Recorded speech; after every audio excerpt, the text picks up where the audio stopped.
Buenas noches, ¿qué tal? ¿Cómo están? Bienvenidos a Implicados. En el programa de hoy vamos a hablar de educación emocional. ¿Se pueden educar realmente las emociones?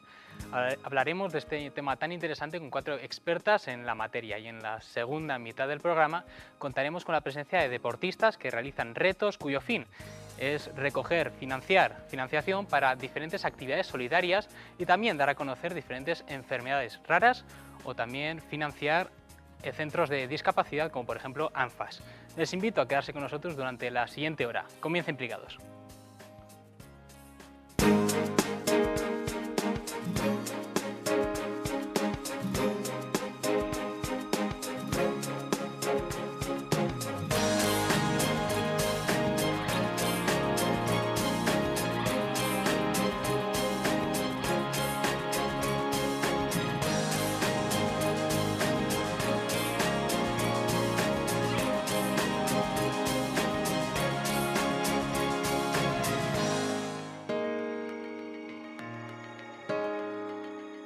Comenzamos hablando de educación emocional, de educar en las emociones. Vamos a hablar también de estos libros que tenemos en la mesa, libros enfocados a la educación de las emociones de los niños, de los más pequeños. Ahora nos explicarán sus autoras con qué fin han creado estos libros. Nos acompañan en la mesa Asunción Egurza, ella es periodista, escritora de cuentos, de estos cuentos que tenemos hoy en la mesa. Bienvenida, buenas noches. Buenas noches. También nos acompaña María Peralta, ella es músico y musicoterapeuta. Buenas noches. Buenas noches. Y a mi derecha se encuentra Amaya Iriarte, ella es educadora y coordinadora de campamentos urbanos de educación emocional. Bienvenida. Muy buenas noches. Y a mi izquierda, por último, se encuentra Leticia Garcés, ella es coordinadora de Padres Formados y del proyecto Emociónate. Bienvenida. Gracias. Buenas noches. Para centrarnos en el tema, para ver, digamos, sentar las bases de lo que vamos a hablar hoy, hemos salido a la calle, hemos preguntado a la gente si realmente se pueden educar las emociones. Estas son las respuestas que nos hemos encontrado. Sí, claro. Sí, las emociones son educables, moldeables, como casi todo, como el arte, la arte plástica, la musicalidad, el oído, todo. Un niño nace con los genes limpitos y justos para estrenar. Entonces todo es moldeable. Las emociones de los niños, pues no lo sé. Yo creo que eso es un poco también que va muy dentro, ¿no?, de la persona, ¿no? Las emociones son una cosa que sale espontáneo y eso, educarlo es complicado. Las emociones, yo creo que se pueden orientar, sí, se pueden orientar a un manejo más prudente o más con más sensibilidad, más emotivo, menos emotivo, más expresivo, menos expresivo, tal vez sería la respuesta. Pues sí, claro que sí, eso seguro. Eso depende cómo sea su padre y su madre, seguramente será el hijo igual. Pues yo creo que sí, ¿no? Yo creo que sí, pues enseñándoles en momentos pues, de enfado, de ira, a calmarlos, a templarlos, o simples temas de educación, ¿no?, del día a día. Parece que la mayoría de las respuestas apuntan a que sí se pueden educar las emociones. Asun, ¿estás de acuerdo con las respuestas que nos hemos encontrado? Por supuesto, se puede educar las emociones, ayudar a identificarlas, a gestionarlas, para motivar una conducta adecuada, sobre todo partiendo desde la infancia, claro. Se podría educar desde cualquier edad, partimos desde la infancia, pero ¿podemos empezar a educar las emociones a una edad más avanzada? ¿Se podría? Siempre es más fácil si se empieza desde la infancia. Eso las expertas aquí te podrán contestar mejor. ¿Es mejor educar desde la infancia o desde, digamos, empezar desde la infancia, pero a un adolescente se le puede empezar a educar las emociones?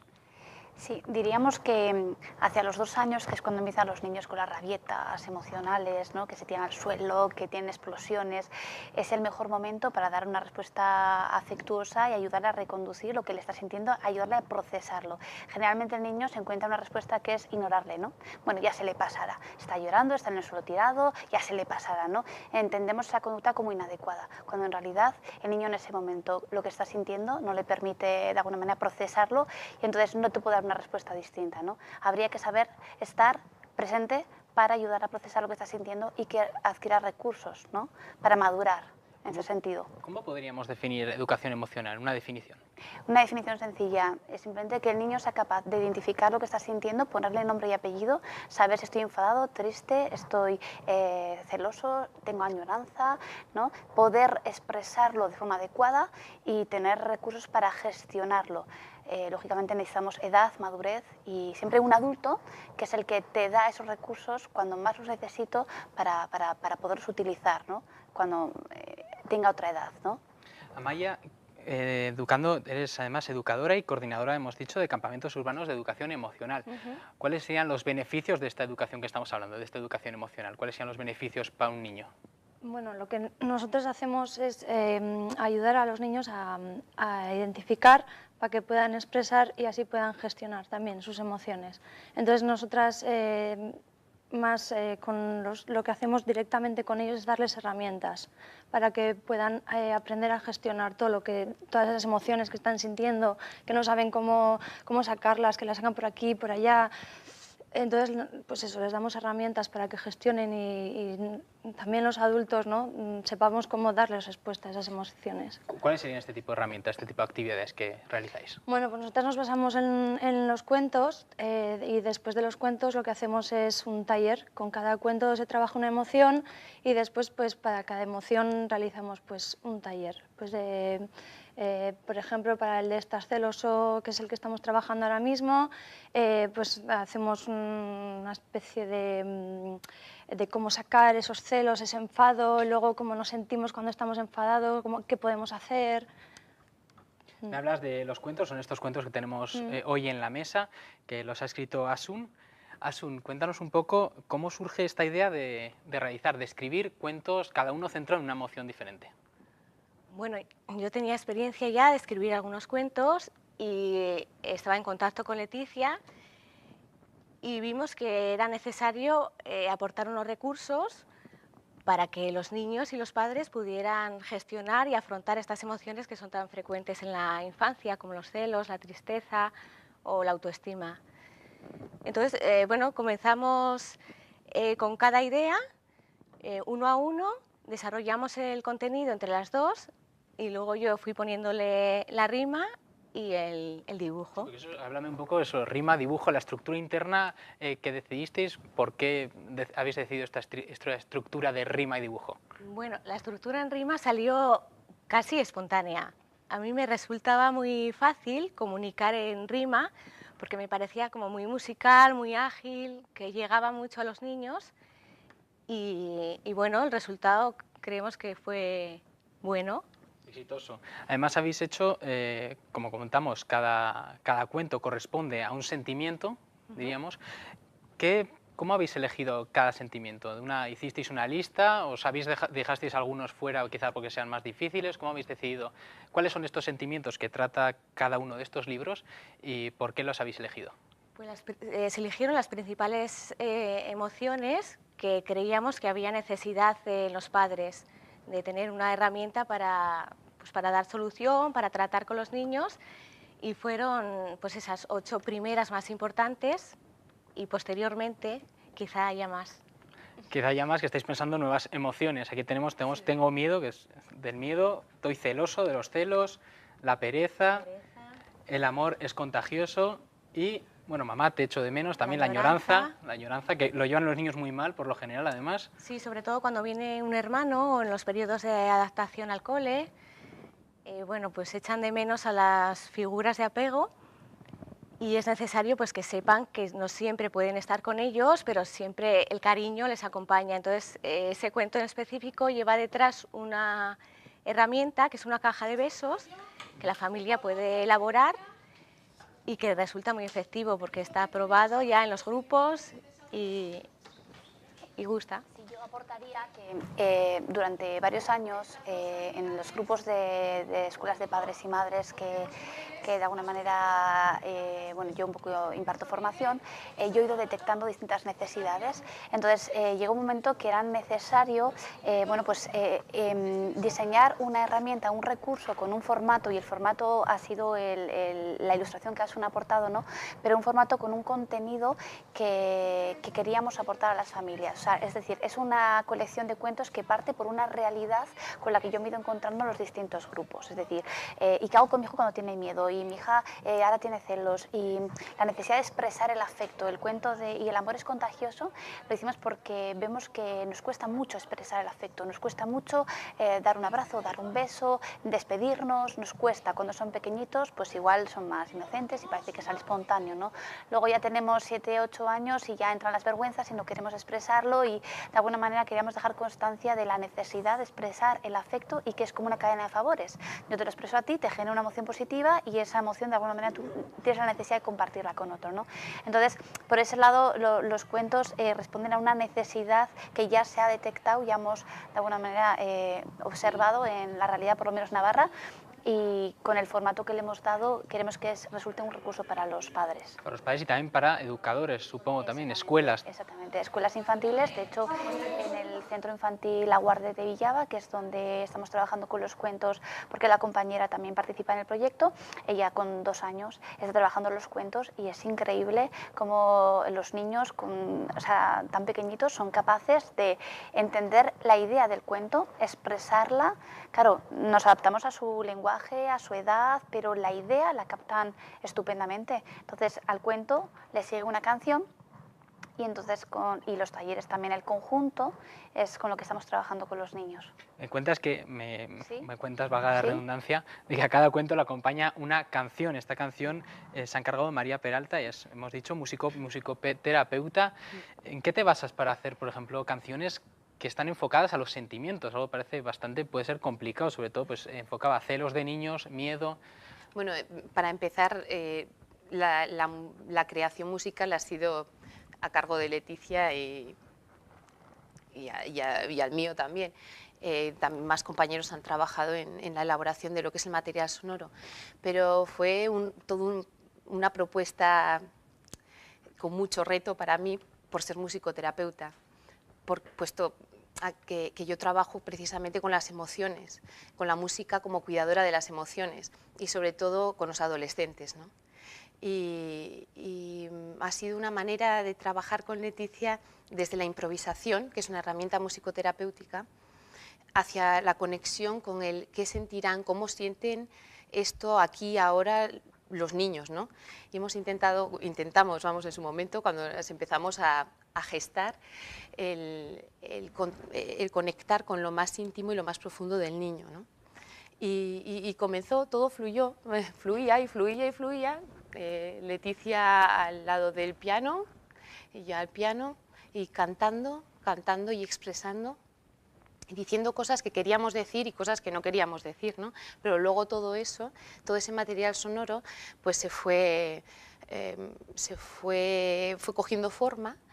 Y la verdad es que luego en los talleres con los niños, sobre todo en el del musical que se está realizando, hemos visto cómo los niños responden a este material sonoro.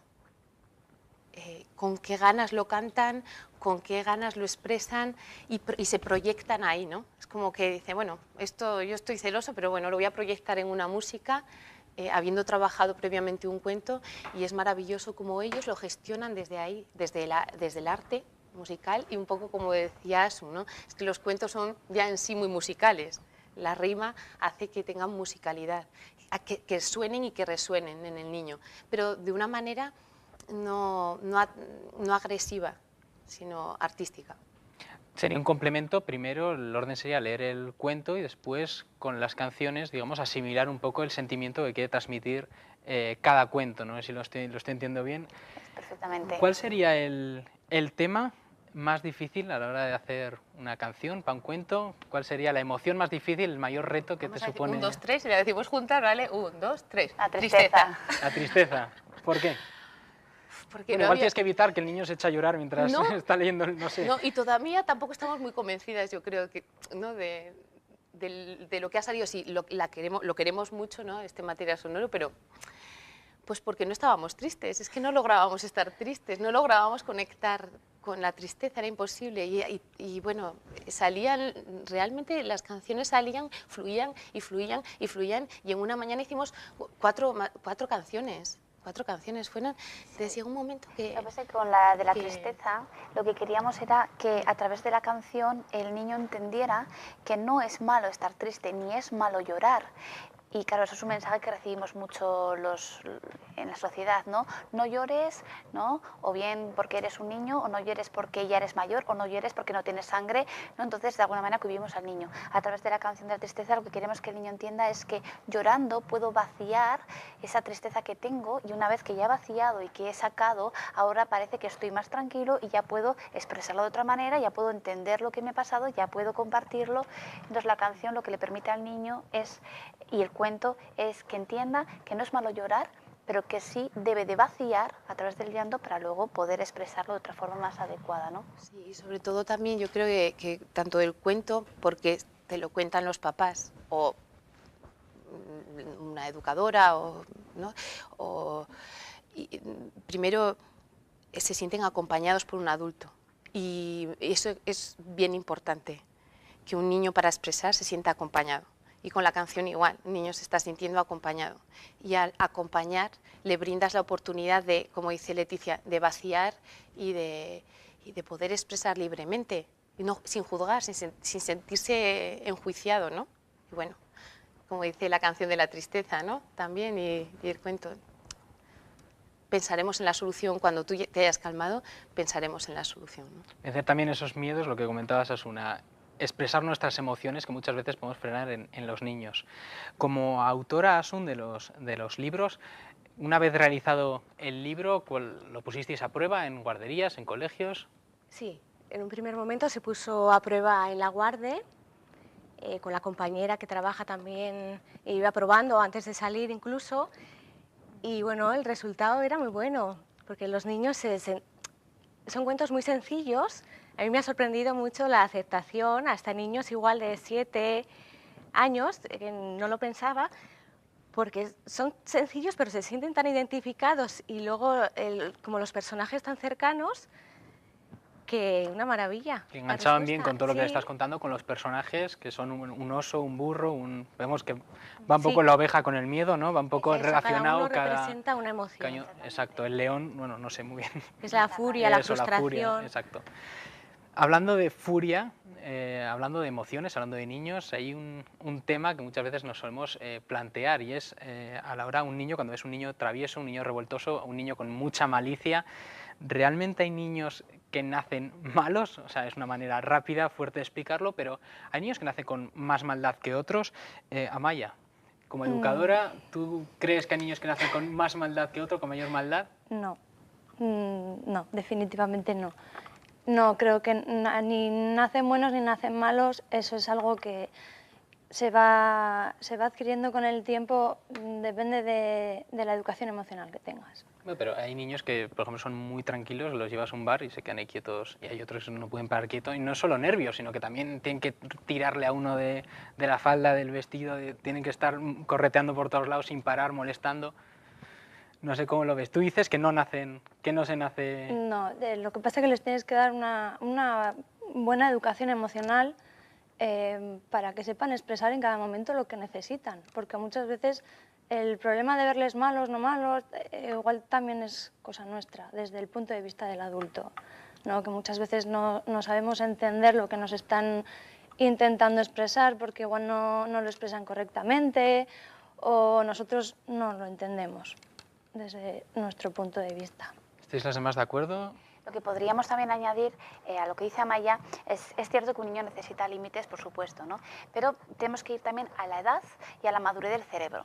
O sea, en la formación que recibimos tenemos mucho en cuenta las últimas investigaciones que se han hecho sobre el cerebro del niño. Si me permites recomendar un libro que creo que es muy bueno, es el libro del cerebro del niño de Daniel Siegel, y por supuesto El mundo emocional del niño de Isabelle Fillosat, que es una autora francesa en la que tenemos mucha confianza, e invitamos a venir el curso pasado y volverá otra vez en diciembre porque nos gusta mucho el enfoque que tiene. Entonces, tenemos que tener en cuenta la madurez del niño, la edad, y también, claro, cómo procesa él a nivel personal las emociones, porque los niños nacen con un temperamento, ¿de acuerdo? Puede ser un temperamento fácil, difícil, Igual lento. Eso es lo que yo me estaba expresando, igual estaba expresando ese es. temperamento. Bien, hay un temperamento. Ese temperamento es genético y no lo vamos a cambiar, pero de ese temperamento se va a derivar un carácter, una forma de ser, una personalidad, y ahí entra la educación. Entonces, puede haber un niño que sea muy movido, que sea con mucho temperamento, muy fuerte, y yo tengo que trabajarlo, siempre poniéndole unos límites, por supuesto, porque en los límites que se le pone a un niño también está la seguridad y él se siente amado en esos límites,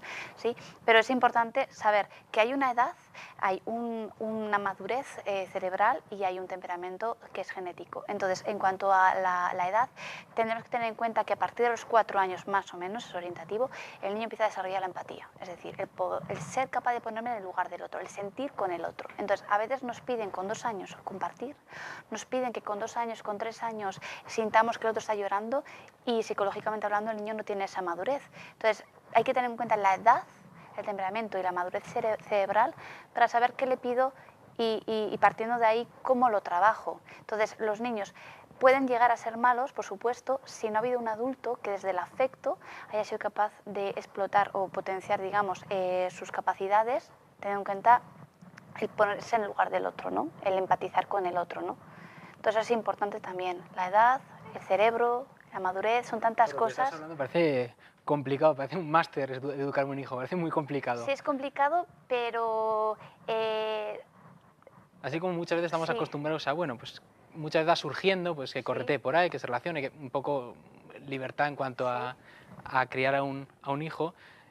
Lo estás explicando de una manera, creo yo, muy centrada, digamos, muy complicada. Sí, sí. Quizá para resumir, para hacerlo de una manera más sencilla. Más sencilla, pues simplemente sería que es cierto que la paternidad, maternidad no es nada fácil, pero que hay una edad en la que tenemos que trabajar especialmente lo que un niño siente, aprovechar a darle recursos para que él pueda de alguna manera expresarlos adecuadamente, porque luego hay otra edad que es la adolescente, que es donde ella, María, trabaja específico, y es un niño adolescente sin recursos lo tiene más difícil para saberse desenvolver en la vida y en la sociedad. Hablas también del papel de los padres en la educación emocional, y esta es otra de las preguntas que hemos realizado en la calle. Hemos preguntado algo que nos hemos preguntado muchas veces. ¿Un padre debe ser amigo de su hijo o tiene que marcar distancias? Hombre, es que es muy radical, ¿no? Entre ser amigo y marcar distancias hay un término medio. Pero en principio yo creo que marcar distancias. Vamos a ver, los padres no son amigos de sus hijos nunca, para empezar, porque hay una generación de por medio. Otra cuestión es de que se lleve muy bien con él, pero nunca en plan colega, ni en plan de yo con mi hijo me llevo estupendamente, soy magnífico, sí, me llevo muy bien, pero no puedo ser su amigo. Yo soy yo y él es él. Lo que tenemos es que acercarnos. Hombre, yo creo que tiene que haber un término medio. Tiene que haber una cierta aproximación con el niño, pero aparte, claro, también tiene que ponerse uno en su sitio y que él sepa dónde cada uno está en su posición, quién es el hijo, quién es el padre, y que eso quede marcado, claro. A ver, ante todo debe ser papá, sabiendo qué es ser papá. Es el amigo, la persona que está dando consejos, pero también llamando la atención y corrigiendo cuando corresponde. Es que el papá comprende muchos sentimientos, muchas responsabilidades, muchas cosas. Entre ellos la amistad, es correcto. Yo no soy un profesional de esto, pero ni una cosa ni la otra, ¿no? Algo intermedio. Yo creo que eso es lo bueno, ¿no? La moderación. Tiene que ser un poco de todo. Tiene que ser amigo y saber marcar las distancias también. Bueno, yo creo que entre otras cosas sí puede ser un activo importante. También que sea amigo, no como lo que sería un amigo de verdad, pero bueno, por lo menos en algunas fases de la vida supongo que aporta y suma. También respuestas de todo tipo. María, ¿qué opinas? ¿Tiene que ser un padre amigo de su hijo? La verdad es que es una pregunta comprometida, pero yo diría y digo que no. No, porque un padre, si no dejarías huérfano, ¿no? Como dice Leticia, dejas huérfano, ¿no? a un hijo. Un padre es un padre y un amigo es un amigo. Lo que sí, un padre tiene que saber escuchar a unos padres, me refiero padre, madre, tiene que saber escuchar y estar dispuesto a escuchar y estar dispuesto, como repito otra vez, a acompañar y a saber estar y también al darse cuenta de que, bueno, lo estoy haciendo bien, lo estoy haciendo mal, me doy cuenta de que estoy diciendo esto, debería decir lo otro. Eso es lo más que se puede parecer un padre a un amigo, ¿no? Pero un padre tiene que poner unos límites también, tiene que estar 24 horas con su hijo. No, me parece imposible, o sea, por muchas razones, esas son unas pocas, pero no. Además, lo que a mí me toca, que son más la adolescencia, o sea, me parece complicadísimo que un padre sea amigo de su hijo. Hay casos. Hay casos de que sí. Hay casos, claro, ahí está sí. el peligro, puede ser, que el chaval se te suba las barbas. Creo yo, si el padre es muy amigo de su hijo. El típico padre, yo conozco algún caso que se va a tomar un cubata con su hijo. Sí, te puedes de noche. ir, sí, claro. No, pero supongamos, casi con los amigos salir. Eso ya es un padre muy cercano, quizás. Yo creo que el niño también tiene que tener su espacio, ¿no? Y su identidad y también tener que elegir él qué amigos quiere o qué amigos no quiere y darse cuenta de lo que quiere. No, o sea, un padre te viene dado. Un amigo te lo tienes que buscar un poco, ¿no? Pero quizá al padre amigo no le tienes tanto respeto, es lo que yo estoy diciendo. Sí. Pierde ese respeto que tiene que tener un padre, esa autoridad, creo yo. Mi opinión. La autoridad que debería tener un padre, igual... Pues sí, obviamente. Un padre tiene que tener una autoridad, pues sí. Un amigo tiene una autoridad, bueno, a su manera también tiene una autoridad, pero desde luego yo no lo considero. No considero que un padre pueda ser un amigo, por muchas razones, ¿no? Primero porque, pues eso, porque... No, pero son ámbitos diferentes. Ámbitos totalmente diferentes. Por ejemplo, a la hora de educar también, muchas veces vemos cuando un niño no para quieto, no para de moverse, gritos, amenazas. Leticia, ¿cómo podemos dar una solución diferente a lo que sería el grito, la amenaza a un niño para que se porte bien? Vale, en principio, bueno, me gustaría un poco decir, ¿verdad?, que muchas veces queremos controlar la conducta del niño, nos interesa controlarla, entonces utilizamos pues, métodos de control, ¿no?, como el grito, el castigo, la amenaza, para tener la conducta del niño bajo control. Entonces, eso tiene fecha de caducidad, o sea, llega un momento que el niño ya no siente miedo y entonces me cuesta mucho responder si ya no siento miedo a cómo tú me hablas o cómo tú te diriges a mí. Entonces, ¿qué pasa? Que muchas veces esas formas de educar, que son habituales, son salidas de estrés. Yo estoy cansado, estoy agotado, estoy harto de estar todo el día con vosotros, detrás de vosotros, porque no me obedecéis, porque no hacéis caso. Entonces, recurrimos a, digamos, a estrategias como muy fáciles, ¿no? Pero claro, nos falta la parte de que el niño necesita aprender, que es aprender hábitos, aprender habilidades comunicativas, aprender a expresar, a comunicar sus necesidades de forma adecuada. Entonces, el problema no es si yo castigo o no a un niño, sino si con ese castigo realmente el niño aprende algo. Entonces, igual puntualmente has conseguido que el niño te obedezca, pero no que el niño entienda cómo tiene que hacer las cosas. Entonces, ¿es malo castigar a un niño? Bueno, lo que es malo es que cuando castigas a un niño le retires el afecto. Entonces, porque un niño que no se sienta amado no puede aprender nada bueno. Entonces, claro, más bien no es si castigo o no castigo, no sería la pregunta, sino si cuando castigo a un niño consigo que ese niño se sienta amado por mí. Si no consigo eso, entonces no sería una forma de educarlo. Esto es a la hora de, si yo soy padre, a la hora de aprender estas habilidades, estas formas de educar, ¿puedo hacerlo yo por práctica o debería acudir a un taller o a un profesional? Amaya, ¿qué opinas? Yo creo que es muy importante el tema de la educación y el dejarte también aconsejar desde fuera, porque muchas veces yo me encuentro casos, yo no soy madre, pero pues eso, como trabajo con muchas familias, sí que veo muchas veces que las familias se ofuscan en un problema, en es que me pasa esto, no sé qué hacer, cómo lo hago, tal. Y desde fuera siempre se ven como las cosas igual más fáciles, o si te puedes dejar ayudar o aconsejar, siempre o sea, con alguien que entienda un poco del tema, claro. Entonces, para eso están muy bien las escuelas de padres, y porque ahí se aprenden recursos, también estás en contacto con otras familias, pues a mí me pasa esto, a mí lo otro, y yo creo que es importante. Para ir finalizando, ¿qué mensaje daríais, Asun, a aquellos padres que se sienten un poco desesperanzados con sus hijos en cuanto a emocionalmente, que no gestionan bien sus emociones, tanto el día enrabietados, ¿no? ¿Qué consejo dirías a un padre que se encuentre en esta situación? Que acudan. Que acudan a Leticia. No, ¿qué consejo? Pues mira, en primer lugar, serenarse uno mismo antes de entrar a resolver cualquier situación con el crío. Tú tienes que estar tranquilo, ser consciente y tener en cuenta pues, la capacidad de ese crío de reaccionar, la capacidad madurativa, su edad y todo, para darle una respuesta. Pero le diría, son tips muy fáciles, o sea, no es algo complicado que haya que estudiar un máster para saber esto.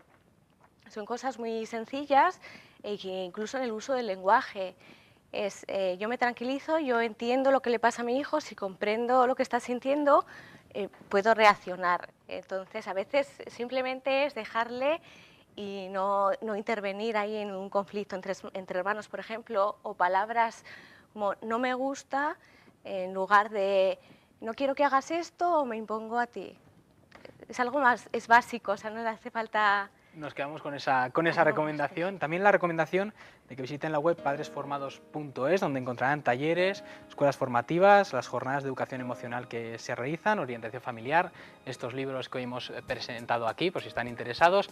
Muchísimas gracias a los cuatro por venir. A ti. Gracias. Y ahora vamos a ir unos minutos a publicidad y a la vuelta regresamos con retos deportivos enfocados a una buena causa.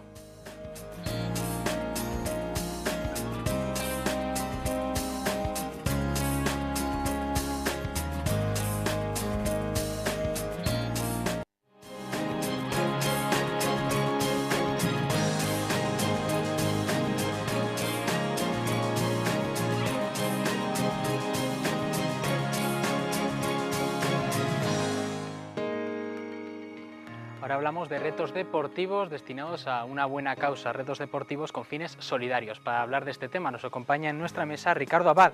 Él es ultrafondista con experiencia en diferentes retos deportivos. Buenas noches, bienvenido.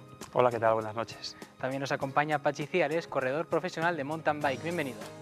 Muy buenas noches. A mi derecha se encuentra Juan Martínez, él es mecánico y aficionado al ciclismo. Nos va a contar en qué reto deportivo se va a involucrar este año. Bienvenido. Buenas noches. Y por último me acompaña Edurne Jauregui, gerente de COCENFE en Navarra. Buenas noches. Buenas noches. Edurne, la primera pregunta es, por actividad reciente, el domingo pasado se celebró el primer Cross Rojillo, lo organizasteis desde COCENFE. Cuéntanos un poco en qué consistió. Pues el 27 tuvimos el Cross Rojillo por la discapacidad, en el cual pues participaron más de 500 personas. Fue un cross desde el Sadar hasta el Sadar de 5 kilómetros 400 y bueno, y fue pues un día festivo muy bonito y pues entrañable, pues lo que es el compartir la experiencia con personas en silla de ruedas y sus cuidadores y tal, y luego pues ya aficionados al deporte del running. ¿Por qué decidisteis hacer este evento? ¿Cuál es la motivación para organizarlo? Bueno, pues en verdad son dos objetivos. Por un lado también, ¿por qué no decirlo?, pues el buscar unos recursos económicos, que a día de hoy pues la situación es bastante complicada, y por otro lado también pues lo que era visibilizar la discapacidad y hacer un día pues festivo de convivencia y de superación. Participó mucha gente, visteis que la gente realmente se involucra en este tipo de eventos, sobre todo los que están, digamos, abiertos al público. Sí, la verdad que nos vimos sorprendidos porque al ser la primera vez, pues siempre nos habían comentado que entre 200, 300 personas ya suponía un éxito y en esta ocasión fueron más de 500, con lo cual estamos muy agradecidos. Exitazo. Sí, sí, más muy que contentos. éxito, exitazo. Eso es. En Pachi y Cía, tú eres además profesional de la mountain bike, premio además, campeón de Navarra varias veces creo. Sí, del País Vasco también, sí. Cuéntanos un poco porque hiciste un reto que es 24 horas subiendo y bajando San Cristóbal, es de estos retos desde mi punto de vista titánicos. Cuéntanos un poco en qué consistió. Bueno, pues allá por el mes de agosto, un poquito antes quizás julio, conocí a una niña en el barrio, la verdad que hasta entonces no la conocía, se llama Nerea. Tiene una grandísima discapacidad, que es en el cromosoma 7. Pues ella tiene una cálula en el estómago, tiene problemas un poco cognitivos y bueno, pues había mucha gente que le estaba ayudando, ¿no? Entre ellos pues Josu Costa, del Cruz Ciclista Berrichaco, ¿no? Ahí en el barrio. y yo tenía hace ya bastante tiempo el reto, ¿no?, de intentar esas 24 horas en San Cristóbal. Surgió el tema de Nerea, ya pues cuando ya surgió ese tema de Nerea de poder echarle una mano, ¿no?, o que mi reto supondría algún tipo de beneficio para ellos, ¿no?, no que se quedara en un simple reto deportivo. Y ya pues ya lo echamos para adelante, ¿no?, y bueno, pues el reto fue ya cambiado a solidario. Intentamos hacer todo lo posible para que patrocinadores y el que quisiera pues se involucrara, ¿no?, ese día pues echando dinero en un par de urnas que había, y bueno, pues llegamos a una cantidad superior a los 20.000 euros, que la verdad le supuso pues un buen alivio a la familia, y al menos pues me quedé con la sensación agradable de que lo que había hecho y lo mal que lo pasé en varias fases del reto, pues supuso algo bueno, ¿no?, para una familia. Y bueno, pues así lo hicimos y bueno, y salió bastante bien. ¿Cuáles fueron estas dificultades que te encuentras a lo largo del reto? Sobre todo el cansancio físico, ¿no? Llegué a un límite, una vez cuando estuve aquí con Gonzalo, pones un chip, ¿no?, le das a un chip mágico que le das ahí y empiezas a pedalear, ¿no? Ya lo haces ya casi sin sentido, ¿no? Tienes que llegar a la meta, a un objetivo, y le das a ese chip y vas pedaleando. Y llegué a un punto que mi cabeza de mi cuerpo se separaron, ¿no? O sea, ya pensaba en tienes que llegar, como sea. Me dolía todo el cuerpo, pero al final pues iba a merecer algo la pena, y la verdad que todo salió muy bien, y bueno, pues este año intentaremos otra cosa rara. Otra de las cosas que quería saber, porque este año tienes otro de estos retos de 24 horas pedaleando, esta vez en otro monte. En otro monte que es, como digo yo, el doble de largo y el doble de duro, que es San Miguel de Aralar, ¿no? Vamos a intentar lo que coincida con la Vuelta a España, con la famosa 11ª etapa de la Vuelta. Y bueno, pues son 24 horas esta vez en un puerto durísimo, con rampas de hasta el 19%. Me canso, subiendo en coche ya me canso. Sí, pues va a ser la zona del cemento, va a ser la más dura de las dos vertientes. Y bueno, pues este año pues lo voy a intentar un poco para la Asociación Navarra contra el Alzheimer, ¿no? Esta vez me ha tocado un poquito más de cerca, ¿no? Mi madre padece la enfermedad y bueno, pues es una enfermedad dura, y bueno, pues este año intentaré hacer ese reto, esas 24 horas, y bueno, pues lo que se pueda conseguir de ese dinero pues para el Alzheimer que va a ir. ¿Surge de ti esta iniciativa siempre de querer hacer el reto y enfocarlo a Sí, este año, el año pasado surgió quizás también pues por el tema de Nerea con Josu, y fue algo más pues de una parte de otra, pues fue algo más que se juntó, ¿no? Y este año pues ya sí, realmente ya lo he querido hacer, sabía lo que iba a hacer y por quién iba a ir. Y bueno, o sea, de mi niña Nerea no me voy a olvidar para nada, también va a ir por ella. Pero bueno, este año pues lo que se vaya recaudando pues va a ir al Alzheimer, y bueno, intentaremos hacer lo mejor posible y prepararnos también lo mejor posible, que va a ser duro. Seguro, pero bueno, seguro que va a ir bien. Lo intentaremos al menos. Sí, hombre, claro que sí. También nos acompaña, hemos dicho, Ricardo Abad. Él es otro titán del deporte, digamos, otro titán navarro del deporte. Él es además, tiene en su Ironman número 42 batió el récord mundial de Ironmans completados en un año. Ironman suena algo muy, muy duro. ¿Qué es un Ironman?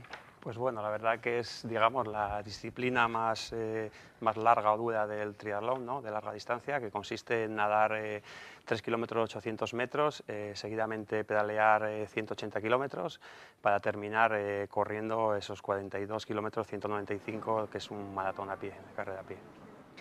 Aparte de estos Ironman, tienes un récord Guinness de maratones consecutivos. Este récord lo hiciste con los 500 maratones en 500 días, que lo realizaste junto con ANFAS. ¿Cuál es el objetivo que perseguías? Bueno, al final salió más de 500, la cifra final fueron 607 en 607 días, fueron 20 meses ininterrumpidos, ¿no? Y como bien dices, pues bueno, llevo trabajando con ANFAS los últimos 6 años, ¿no? Ya es una unión muy larga en el tiempo, ¿no?, en la cual, pues bueno, para mí es un honor, ¿no?, el transmitir, ¿no?, a esos valores, ¿no?, de esfuerzo, sacrificio, superación diaria, ¿no?, que todas las familias aceptadas, ¿no?, pues tienen delante suya, ¿no? Entonces ya es parte de esa familia de ANFAS, ya es parte de la discapacidad, sobre todo en Navarra, ¿no? Y para mí pues bueno, es muy bonito y gratificante, ¿no?, con tu esfuerzo y sacrificio poder ayudar a causas nobles, ¿no?, a causas justas, ¿no?, y aportar pues tu pequeño granito de arena, ¿no?, en todo lo que puedes, ¿no? ¿Sale de ti la iniciativa de hacer este reto, digamos, por ANFAS, o sale de ANFAS que te ofrecen ellos una colaboración? Salió un poco de mí, ¿no? O sea, yo tengo una niña de 8 años, ¿no? Con una pequeña discapacidad, ¿no? Entonces, pues en su día ANFAS llevaba la atención temprana, ¿no? Digamos, y se portaba muy bien esos 2 primeros años de vida de Ainhoa, ¿no? Entonces, pues bueno, siempre tenía una pequeña, digamos, una pequeña deuda, ¿no? Y bueno, me apeteció, pues eso, elegí ANFAS en ese proyecto de la Vuelta a la Península, ¿no? Y desde esa primera parte de 2009, pues llevamos ya, hay una unión muy bonita, ¿no? Y unos vínculos muy grandes, ¿no? ¿Hay algún momento en el que sientas que vas a tirar la toalla? ¿Qué te hace continuar en estos 500 maratones? Porque digo yo, 500 maratones, 500 días, algún día te pondrás malo, digamos, algún día todo el mundo cae enfermo una vez al año. Sí, la verdad que tienes momentos difíciles, momentos duros, ¿no? En los cuales pues hay que tirar muchas veces de cabeza, ¿no? De cabeza, estar firme, mantener, decir, quiero ese objetivo, voy a luchar por él, ¿no? Y te acuerdas pues mucho pues, de tu hija, de tu familia, de esas personas que estás inspirando, ¿no? Y ayudando y motivando en esa lucha diaria, ¿no? Para mí el reto de los maratones fue algo durísimo, ¿no? O sea, durísimo porque era un día tras otro, ¿no? No es como, yo qué sé, este último año ha sido semana tras semana, ¿no? Que siempre te permite un pequeño margen de maniobra, ¿no? Pero cuando esto algo de todos los días, ¿no? Es un esfuerzo brutal, ¿no? Y más aún si lo compaginas con las 8 horas de trabajo en la fundición, ¿no? Además, y con la vida familiar, con Eso, todo. con todo, Wow. sí, sí. Sí que es un reto. También otra de las personas que está con nosotros en nuestra mesa es Juan Martínez. Él no es un deportista de élite profesional, pero él trabaja como mecánico, es aficionado al ciclismo, pero este año va a participar por una buena causa también, en un reto que se va a celebrar, eso decimos, este año en verano. En verano, sí, del 11 al 15 de agosto. Del 11 al 15 de agosto y está relacionado con el síndrome de Rett. ¿Qué es el síndrome de Rett? Eso es, el síndrome de Rett es una enfermedad rara, catalogada como tal porque afecta a una niña de cada 15.000. Afecta solo a niñas porque es una mutación en un gen que viene en el cromosoma X. Normalmente los niños mueren, desgraciadamente. Y bueno, pues es una enfermedad rara que consiste que la niña, tú tienes una niña, nace, sale perfectamente normal, empieza a crecer, empieza a gatear, a andar, a jugar, a interactuar. Y al paso de 6 meses a los 18 meses, en ese margen de tiempo, pues empiezas a ver que lo que hacía tu hija antes empieza a olvidarlo entre comillas. Como quien dice, lo que antes era jugar con los juguetes, cogerlos, pues ya no los coge, se les puede caer, lo empujan.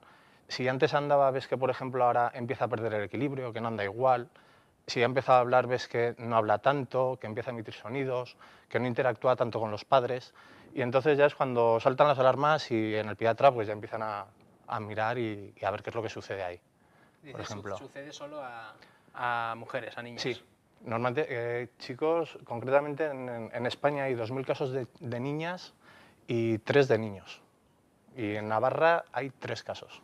¿Por qué esta enfermedad? ¿Tienes algún tipo de vinculación personal con esta enfermedad? Bueno, en vinculación personal conozco para involucrarte en este reto. Sí, o sea, conozco a Dani y Maider, que es una familia de aquí de Pamplona, que Mayalen es su hija, que tiene síndrome de Rett. Y bueno, pues eso, tenemos una amistad, los conozco por medio de una hermana de Dani y a raíz de ahí pues ya empezamos a implicarnos en el tema. Cuando le diagnosticaron a Mayalen la enfermedad, pues bueno, pues nos lo comentaron y tal y así empezamos. Cuéntanos un poco cómo va a ser este reto que se va a celebrar en agosto. Bueno, el reto se llama Bike for Rett, es en bicicleta. La iniciativa surgió de Javier Rosete, que es un chico asturiano que vive en Barcelona y conoce un caso en Asturias, que es el caso de Julia también, es una niña de Rett. Quería colaborar de alguna manera, entonces hace un par de años pues, se propuso hacer un reto solidario, sobre todo para difundir la enfermedad, para darla a conocer y para recaudar fondos para su investigación. Y se propuso hacer Barcelona-Oviedo, que son 960 kilómetros en 5 días, de lunes a viernes lo vamos a hacer. El caso es que hace 2 años yo, al conocer lo que iba a hacer, me puse en contacto con él para ayudarle en lo posible, también por la vinculación que teníamos con el síndrome de Rett aquí en Navarra, una etapa iba a pasar por aquí, y de 2 años aquí pues hemos ido evolucionando y al final vamos a hacer el reto juntos, junto con más compañeros, ya tenemos un equipo montado de 4 compañeros y un coche de apoyo, y lo haremos este verano. En este caso, el principal objetivo es darla a conocer la enfermedad o recaudar fondos para su investigación. Las dos cosas son igual de importantes porque son cosas que no vienen subvencionadas o tienen muy poca subvención, entonces hay que recaudar fondos de cualquier forma. Y sobre todo, lo más importante es la difusión, para que la gente lo sepa, para que la gente lo conozca y a raíz de que haya más conocimiento, que la gente que se implique. Una mayor implicación a través del conocimiento. Claro. Eso es. Es una buena forma siempre, como hablamos, el deporte, de dar a conocer este tipo de enfermedades o de situaciones. Edurne, en el tema de patrocinio, ¿cómo conseguir los patrocinadores? ¿Es fácil conseguir, luego os preguntaré al resto, ¿es fácil realmente conseguir patrocinadores para este tipo de eventos? Que siempre somos todos muy solidarios, pero igual a la hora de la verdad... No es fácil, pero bueno, hay que ser muy constante y es cuestión de llamar puerta por puerta, hacer muchas llamadas telefónicas y sobre todo pues ir sensibilizando de la importancia que tiene pues este hecho. En nuestro caso en la carrera pues nos patrocinó tanto Caja Rural Corte Inglés como Fundación Osasuna y digamos que con esas 3 patas del banco pues pudimos seguir adelante. En vuestro caso, Patxi, ¿cómo consigues financiación para estos retos? Igual, la misma. Llamando puertas, al final, bueno, pues salir un poco pues, en prensa y ganar carreras, al final algo facilita, ¿no? El tema de que te conozcan, pero es muy difícil. Todos sabemos el tema cómo están los patrocinadores, cómo está el tema en España de dinero. Cada vez es más difícil, o está siendo muy complicado y bueno, pues al final es los que tienes, que sigan contentos, ¿no? Con tu labor. Y buscar nuevos, es complicado, pero bueno, llamas a uno, llamas a otro y al final intentas hacer una bola, ¿no? En donde estén todos y bueno, poco a poco los vamos sacando y así pues poquitos a poquitos hacen mucho, como digo yo. ¿Se puede realmente, Ricardo, vivir de esto? ¿Se puede vivir de los retos deportivos? ¿Puede alguien llegar a al menos un...? En este país es prácticamente imposible, ¿no? En cualquier otro país, no sé, digamos Estados Unidos, en cualquier otro país europeo igual estaríamos hablando de otro... se podría llegar a vivir, ¿no? En España, nada más sacarlos adelante ya es complicado, o sea, es complicado, cada vez te metes en retos de mayor importe económico, entonces, pues bueno, cada vez es más difícil cuadrar patrocinios y sobre todo a nivel económico, ¿no? Pero bueno, hay que seguir peleando, hay que seguir luchando y adelante, ¿no? Y que salga lo que tenga que salir. Cuando organizáis un evento de esto, ¿notáis que la comunicación es correcta? ¿Los medios de comunicación nos ayudan? ¿La gente realmente se difunde bien el mensaje, el acto? Hombre, son deportes, digamos, minoritarios, ¿no? Entonces te quiero decir que siempre tienes pequeños huecos, realmente la prensa se hace eco de otras cosas, ¿no? Por ejemplo, vende más igual que Osasuna en un entrenamiento haga un medio maratón, que es algo que hacen millones de personas, ¿no? Que pues yo que sé, que Ricardo Abad haga 607 maratones en 607 días, algo que no se ha hecho en la historia del deporte, ¿no?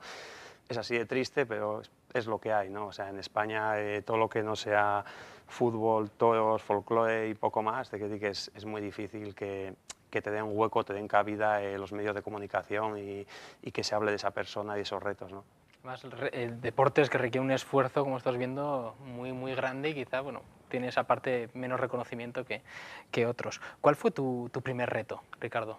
El primero de todos, que sé que has hecho varios, ¿cuál fue el primero? Bueno, así hace años, pues el primero así fue, así un poco serio, cuando cruzamos Australia, hicimos 5.500 kilómetros en 20 y tantos días y luego ya vinieron pues retos cada vez mayores, pero bueno, el que marcó un poco un antes y un después fue la travesía hasta la península, ¿no? En 2008, cuando crucé Tarifa-San Sebastián en 14 días, a una media casi de 90 kilómetros diarios de carrera a pie, y ahí un poco fue el que, digamos, el que me dio esa confianza, ¿no? Esa confianza que estaba buscando en ver que podías soñar con grandes metas, ¿no? Y que podías soñar con objetivos bonitos, ¿no? Y de ahí pues me he ido embarcando pues eso, año tras año en cosas cada vez más serias, ¿no? Y bueno, y esperemos seguir ahí sorprendiendo, y sacando adelante este tipo de retos deportivos. También, para ir finalizando el programa, quería sacar un tema, ya que mira, hay un titular y una noticia en laverdad.es, un periódico de Murcia, que es de un catedrático, José Orihuela, que él tiene el titular, él dijo una frase que es: el deporte puede fomentar la cultura del esfuerzo tanto o más que las matemáticas. También muy relacionado con el tema de discapacidad, esfuerzo. Realmente, ¿estáis de acuerdo con esta definición? ¿El deporte realmente ayuda a ser conscientes, también ligado al tema solidario, del esfuerzo que tenemos que hacer todos en la vida para todo? Digamos, mucho de estas críticas que se hacen es que hoy en día no hay cultura del esfuerzo, ¿no? Si estáis de acuerdo, Edurne. Hombre, yo creo que, por lo menos en el sector que yo conozco un poco más, las personas con discapacidad cada día se superan en su día a día, ¿no? Porque al final, ciertamente, viven unas situaciones más complicadas porque la sociedad muchas veces es una sociedad discapacitante que no les deja poderse desarrollar de una manera normalizada. Y por eso el deporte, en esa situación de superación de lo que comentaban los compañeros, que después de tantas horas de estar ahí dándole al pedal o corriendo, si no tienes una ambición y una meta ahí por un fin, pues en estos casos nobles, como comentaban, pues la superación no existiría. Entonces, al final, yo creo que el sinónimo puede estar ahí en ese sentido, ¿no?